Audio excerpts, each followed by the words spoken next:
Hello दोस्तों, knowledge fusion centre में आपका स्वागत है। यह polity MCQ top MCQ series है।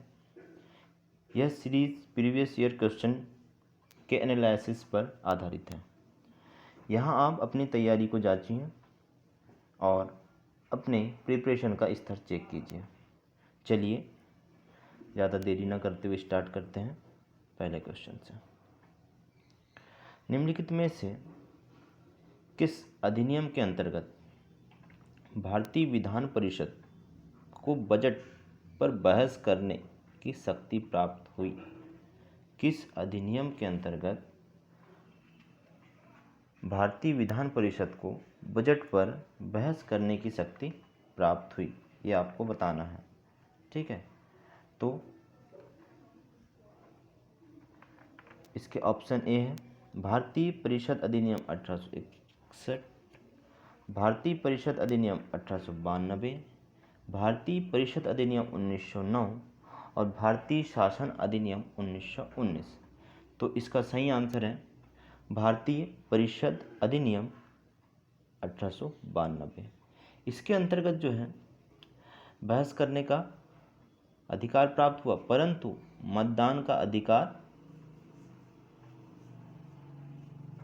नहीं प्राप्त हुआ। ठीक, बहस करने के लिए भी क्या होता था कि 6 दिन पूर्व नोटिस पर कार्यपालिका से प्रश्न पूछने की अनुमति दी जाती थी। ठीक है, चलिए आगे बढ़ते हैं नेक्स्ट क्वेश्चन पर। ब्रिटिश भारत में सांप्रदायिक प्रतिनिधित्व की व्यवस्था निम्नलिखित में से किस अधिनियम द्वारा की गई? ठीक, ए ऑप्शन भारतीय काउंसिलिंग अधिनियम 1892, बी ऑप्शन मार्ले मिंटो सुधार अधिनियम 1909, सी ऑप्शन मॉन्टेग्यू चेम्सफोर्ड सुधार अधिनियम 1919, डी ऑप्शन भारतीय सरकार अधिनियम 1935। तो इसका सही आंसर है सांप्रदायिक प्रतिनिधित्व की व्यवस्था मार्ले मिंटो सुधार अधिनियम 1919। अब यहाँ पर याद रखिएगा, जो मार्ले हैं ये क्या है और मिंटो क्या है, यहाँ पे क्वेश्चन पूछ लेता है। मार्ले मिंटो सुधार अधिनियम में सचिव एवं वायसराय कौन कौन हैं? तो मिंटो जो है, जो शुरू में है वो क्या है? सचिव हैं। कौन है? सचिव हैं। और ये जो है मिंटो, ये क्या है? वायसराय हैं। ठीक, अर्थात मार्ले सचिव हैं और मिंटो वायसराय हैं। इसी तरह मॉन्टेग्यू चेम्सफोर्ड सुधार अधिनियम में चेम्सफोर्ड वायसराय हैं और मॉन्टेग्यू सचिव हैं। ठीक, चलिए आगे बढ़ते हैं। इसका सही आंसर है मार्ले मिंटो सुधार अधिनियम 1919। नेक्स्ट क्वेश्चन, निम्नलिखित में से किस एक अधिनियम द्वारा भारत में संघीय न्यायालय, देखो पहला न्यायालय कहाँ था? कोलकाता में स्थापित किया गया। किस अधिनियम के अंतर्गत किया गया? 1773 के अधिनियम के अंतर्गत किया गया था। कब किया गया था? 1774 में। इसके मुख्य न्यायाधीश कौन थे, ये आपको कमेंट बॉक्स में लिखकर बताना है। चलिए, तो इसका ऑप्शन है भारतीय परिषद अधिनियम 1861, भारत सरकार अधिनियम 1909, भारत सरकार अधिनियम 1919। उपयुक्त में से कोई नहीं। देखिए, भारत सरकार अधिनियम 1909 को ही क्या कहते हैं? मार्ले मिंटो अधिनियम। ठीक, जिसमें मार्ले कौन है? सचिव है, और मिंटो कौन है? वायसराय है। ठीक, इसी तरह भारत सरकार अधिनियम 1919 को कहते हैं मॉन्टेग्यू चेम्सफोर्ड सुधार अधिनियम, जिसमें मॉन्टेग्यू कौन है? सचिव है, और चेम्सफोर्ड क्या है? वायसराय है। ठीक, तो इसका सही आंसर होगा एक अधिनियम संघीय न्यायालय। संघीय न्यायालय की बात की गई है। भारत शासन अधिनियम यहाँ इसमें भी नहीं है, इसमें भी नहीं, इसमें 1935 के भारत शासन अधिनियम में संघीय न्यायालय की बात की गई है। तो यहाँ पे ऑप्शन डी हो जाएगा, इनमें से कोई नहीं। ठीक है, नेक्स्ट क्वेश्चन पर चलते हैं। भारत का संघीय न्यायालय, अर्थात वही प्रीवियस वाला, निम्नलिखित में से किस वर्ष में स्थापित किया गया? देखिए, 1935 के अधिनियम के द्वारा क्या किया गया था? इस यहाँ प्रावधान किया गया था। भारत शासन अधिनियम 1935 में क्या हुआ था? इसका प्रावधान किया गया था। ठीक, भारत शासन अधिनियम 1935 में इसका प्रावधान किया गया था, परंतु इसकी स्थापना जो हुई थी, ये हुई थी 1937 में हुई थी। याद रखिएगा, कब हुई थी? 1937 में। ठीक, चलिए आगे बढ़ते हैं। केंद्र में द्वैत शासन कहाँ पर? केंद्र में। देखिए, राज्य में बोले या प्रांतों में बोले वो अलग है ना। प्रांतों में अलग है और केंद्र में अलग है, इसलिए क्वेश्चन को विशेष तौर पर पढ़ना है। केंद्र में द्वैत शासन किस अधिनियम के अंतर्गत स्थापित किया गया? ऑप्शन ए 1909 के अधिनियम, ऑप्शन बी भारत सरकार अधिनियम 1919, भारत ऑप्शन सी भारत सरकार अधिनियम 1935, ऑप्शन डी भारत स्वतंत्रता अधिनियम 1947। तो इसका सही आंसर हो जाएगा क्या? भारत सरकार अधिनियम 1935। 1935 में जो है केंद्र में द्वैत शासन की बात की गई थी, ठीक है, और द्विसदनी विधायिका की बात की गई थी 1919 में, ठीक है, द्विसदनी कार्यपालिका, ठीक है, कार्यपालिका, विधायिका नहीं, कार्यपालिका, ठीक, इसकी बात कब की गई थी? 1919 के अधिनियम के अंतर्गत की गई थी। चलिए नेक्स्ट क्वेश्चन पर चलते हैं। निम्नलिखित में से किस अधिनियम में केंद्र में द्वैत शासन प्रणाली की स्थापना या स्थापित की गई? वही क्वेश्चन है, केंद्र में द्वैत शासन 1935 के अधिनियम के अंतर्गत। नेक्स्ट क्वेश्चन, 1919 के भारत शासन अधिनियम में निम्नलिखित में कौन सी प्रमुख विशेषताएं हैं? 2012 का आईएएस का क्वेश्चन है ये। प्रांतों में कार्यकारिणी सरकार में, देखो 1919 के द्वैत शासन, प्रांतों की बात की, प्रांतों की बात कर रहा है 1919 में, सही है। केंद्र की बात जब होती है तो 1935 आ जाता है द्वैत शासन, ठीक है। बी ऑप्शन, मुसलमानों के लिए पृथक सांप्रदायिक निर्वाचन प्रणाली की व्यवस्था, ये इसको अभी हम चिंता के लिए रख देते हैं, ठीक है। नेक्स्ट पे चलते हैं, केंद्र द्वारा प्रांतों की विधायिका शक्ति का हस्तांतरण, बिल्कुल सही। केंद्र द्वारा प्रांतों को विधायिनी जो है, विधायिका मतलब कानून निर्माण शक्ति का हस्तांतरण किया गया था, बिल्कुल सही बात है। तो यहाँ 1 और 3 हमने सही देख लिया, ठीक है। अब ये 2 ऑप्शन में हमें कन्फ्यूज़न है, 2 सही है या नहीं है। तो देखिए, मुसलमानों के लिए जो पृथक सांप्रदायिक व्यवस्था है, मुसलमानों के लिए पृथक सांप्रदायिक निर्वाचन प्रणाली की जो व्यवस्था की गई थी, कब की गई थी? 1909 के मार्ले मिंटो भारत शासन अधिनियम या मार्ले मिंटो अधिनियम के अंतर्गत की गई थी। चूंकि 1919 में क्या हुआ था, सांप्रदायिक जो निर्वाचन प्रणाली है इसका क्या किया गया था? विस्तार किया गया था। किस किस चीज़ों में विस्तार किया गया दोस्तों? इसे सिख के लिए, यूरोपीयों के लिए, भारतीय ईसाइयों के लिए, एंग्लो इंडियंस के लिए क्या किया गया था? सांप्रदायिक निर्वाचन मंडलों की व्यवस्था जो है इसका विस्तार किया गया था, ठीक है। तो यहाँ पे सही आंसर हो जाएगा 1 और 3, 2 कैंसिल हो गया, ठीक। नेक्स्ट क्वेश्चन पर चलते हैं। भारतीय विधान पालिका प्रथम बार द्विसदनी बनाई गई। देखिए, द्विसदनी इससे पहले हमने चर्चा कर चुके हैं, कब बनाई गई थी? 1919 में। और केंद्र की जब बात करता है, देखो द्विसदनी विधान पालिका की बात करता है तो ये 1919 के मांटेग्यू चेम्सफोर्ड सुधार अधिनियम के अंतर्गत बनी है, तो इसका सी ऑप्शन सही हो जाएगा, ठीक। चलिए नेक्स्ट क्वेश्चन पर चलते हैं। केंद्र में कौन सा एक्ट द्विसदनी विधायिका लाया? वही है, क्वेश्चन सेम रिपीट हुआ है, ठीक। नेक्स्ट पे चलते हैं। राष्ट्रपति को अध्यादेश निर्गत करने की शक्ति प्रेरित है।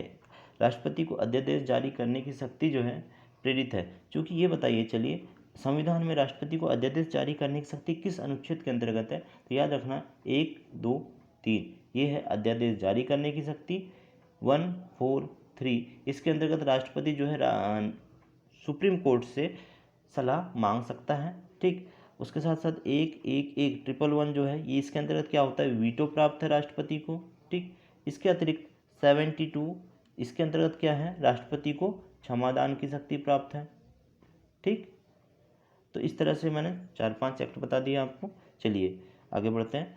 तो ये जो राष्ट्रपति को अध्यादेश निर्गत करने की जो शक्ति है किस अधिनियम से प्रेरित है? तो याद रखिएगा 1935 के भारत शासन अधिनियम से प्रेरित है, ठीक है।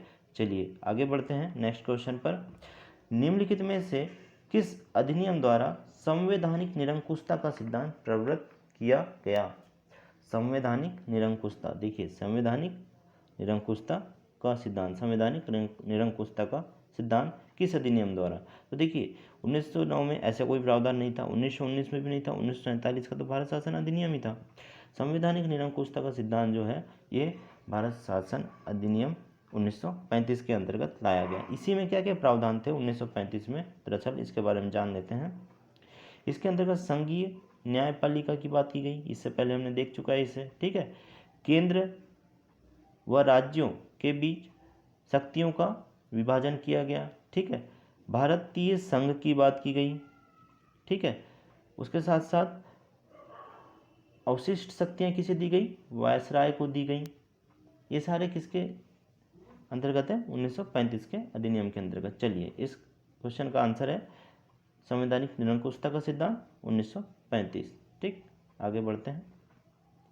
भारत के संविधान में केंद्र और राज्यों के बीच किया गया शक्तियों का विभाजन इनमें से किसमें उल्लेखित किया गया? इससे पहले जस्ट मैंने बताया शक्तियों का विभाजन केंद्र और राज्यों के बीच किसके मध्य है? भारत सरकार अधिनियम 1935 के अंतर्गत। नेक्स्ट, निम्नलिखित में से एक भारत सरकार अधिनियम 1935 की मुख्य विशेषता नहीं है। देखिए विशेष तौर पर पढ़ना है, नहीं है या है। ठीक है, तो इस अधिनियम में अखिल भारतीय महासंघ के प्रावधान बिल्कुल सही है, किया गया था। अवशिष्ट विषय प्रांतीय विधायिकाओं को नहीं, ये जहाँ तक गलत हो जाता है, क्योंकि अवशिष्ट विषयों पर जो शक्तियाँ थी वो किससे मिली थी? वायसराय को मिली थी। ठीक, नेक्स्ट देखते हैं। चलिए वेरीफाई हो जाएगा इससे। यह प्रांतीय स्वायत्तता के सूत्रपात को संकेत है, बिल्कुल सही बात है। प्रांतीय स्तर पर द्वैत शासन प्रणाली को समाप्त कर केंद्र में द्वैत शासन प्रणाली लागू किया गया 1935 के अंतर्गत, बिल्कुल सही। तो हमारा यहाँ पे सही आंसर क्या हो जाएगा? ये हो जाएगा। अवशिष्ट प्रांतीय विधायिकाओं को आवंटन नहीं किया गया था, अपितु यह वायसराय को प्राप्त थी। ठीक, नेक्स्ट क्वेश्चन पर चलते हैं। एक संघीय व्यवस्था केंद्र में द्वैत शासन लागू किया गया, कब किया गया? ये वही सेम क्वेश्चन है, रिपीट हो रहा है।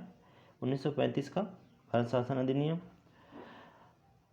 देखिए यूपीपीएससी का क्वेश्चन है 2012 का। ये अखिल भारतीय महासंघ स्थापित करने का प्रावधान 1935 के अधिनियम के अंतर्गत है। 3-4 बार रिपीट हो चुका है क्वेश्चन। निम्नलिखित में से किस एक अधिनियम में भारत में संघीय शासन की व्यवस्था? 1935, बिल्कुल सही। ये क्वेश्चन बहुत इंपॉर्टेंट है, इसलिए बार बार अन्य बहुत सारी एग्जामों में पूछा गया है। ठीक है, 1935 के अधिनियम द्वारा स्थापित संघ में अवशेष शक्तियाँ किसको प्राप्त है? IAS 2018 का क्वेश्चन है प्री का। ठीक है, ये किसे प्राप्त था? गवर्नर जनरल को, संघीय विधान पालिका को, प्रांतीय विधान पालिका को, प्रांतीय गवर्नरों को। तो इसका सही आंसर हो जाएगा क्या?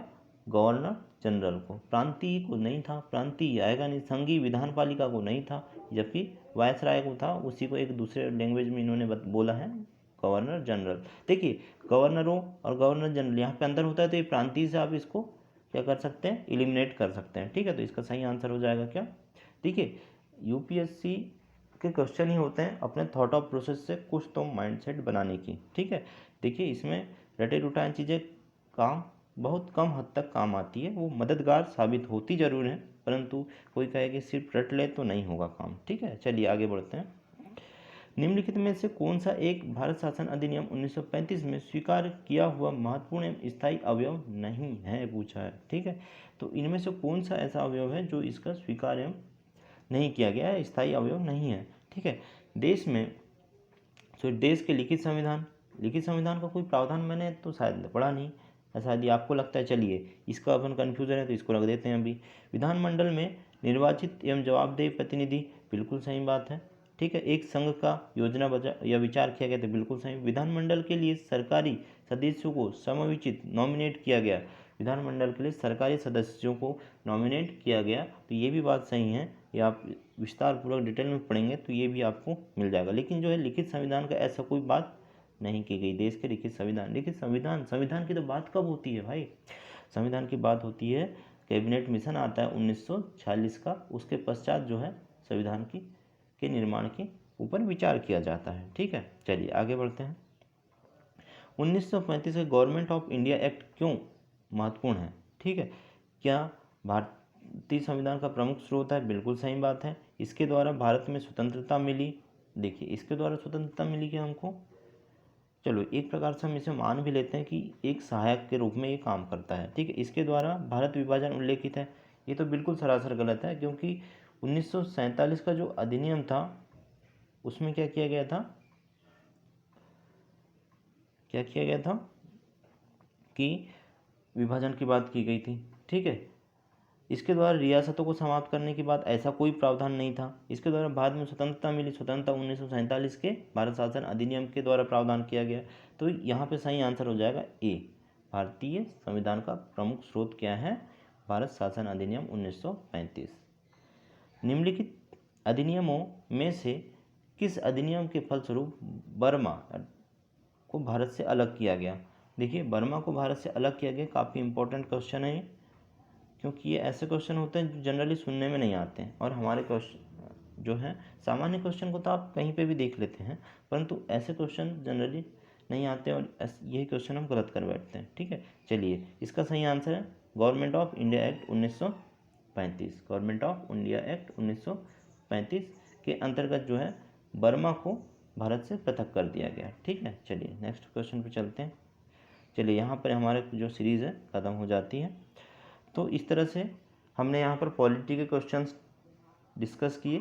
पॉलिटी की एक 10 से 12 मिनट की या 15 मिनट के बीच की जो है ये सीरीज़ कंटिन्यू रहेगी, और आप एग्ज़ाम्स या फिर अपनी पढ़ाई के उपरांत या उसके बाद में एक फोकस ऑफ थॉट के रूप में इस सीरीज़ को देख सकते हैं, जो कि आपकी प्रिपरेशन को एक बेहतर दिशा देगी और अपने आप में अपनी स्थिति की जांच का जायज़ा लेगी। ठीक है दोस्तों, चलिए थैंक यू वेरी मच।